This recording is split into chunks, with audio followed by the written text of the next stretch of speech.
Quietly operating at Fort Benning, approximately 100 miles southwest of Atlanta, Georgia, the School of the Americas was originally established in Panama in 1946 with the purpose of training promising young officers from Latin American countries. During the first 15 years of operations, the school focused its instruction on nation-building skills. Since then, the goal of the curriculum has changed from anti-communism doctrine to stopping the war on drugs in Latin America. During that time, the curriculum taught soldiers proper field exercises, information gathering, and combat simulations. During the year 2000, the SOA changed its name to the Western Hemisphere Institute for Security Cooperation, known shortly as WINSEC. This was due to increasing criticism from detractors such as the SOA Watch, who accused a number of its graduates of human rights violations and criminal behavior in their home countries during the time that they had significant military and/or political power.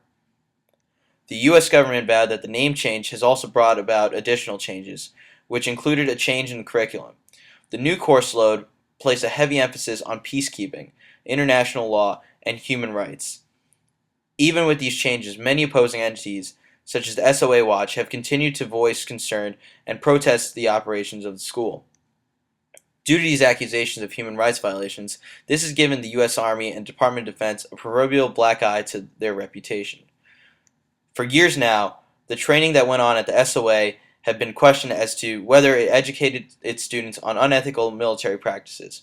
According to the Center for International Policy, the School of the Americas has been questioned for years as it trained many military personnel before and during the years of the civil wars in Central America, in which the militaries within several Latin American countries ruled or had disproportionate government influences and committed serious human rights violations.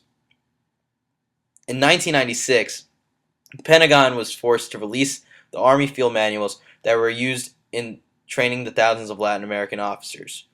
Most of these officers had allegiances to countries where the U.S. was tied to counterinsurgency strategies. A Washington Post article dating back to September 21, 1996, described that the manuals taught the students various techniques of targeting civilians, extrajudicial executions, torture, false imprisonment, and extortion. In a 2007 short documentary titled War on Democracy, School of the Americas former SOA instructor Major Joseph Blair went into detail about the curriculum being taught during his time. Quote, the doctrine that was taught was that if you wanted information, you use physical abuse. You use false imprisonment, you use threats to family members, you use virtually any means necessary to get what you want. End quote. Any means necessary also included the practice of torture and killing. It would not be hard to see the practices at the SOA produce a negative effect on these students that would one day be future military leaders of their respective countries. The SOA Watch is arguably the largest group that is against the continuing operations of the SOA. The idea for the SOA Watch was originated from former priest Ray Bourgeois when he snuck into Fort Benning in 1983. He climbed a tree near the barracks that housed Salvadorian troops and read the final homily of Bishop Oscar Romero through a megaphone. Bourgeois was arrested and was then sentenced to 18 months in prison for trespassing on federal property.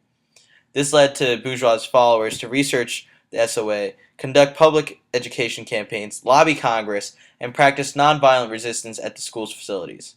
One of the most notable demonstrations is held at Fort Benning every year towards the end of November to commemorate the shootings of the Jesuit priests during the Salvadorian Civil War. In recent years, crowds have reached approximately 20,000 people each year during the demonstration, while very few get into trouble with the law.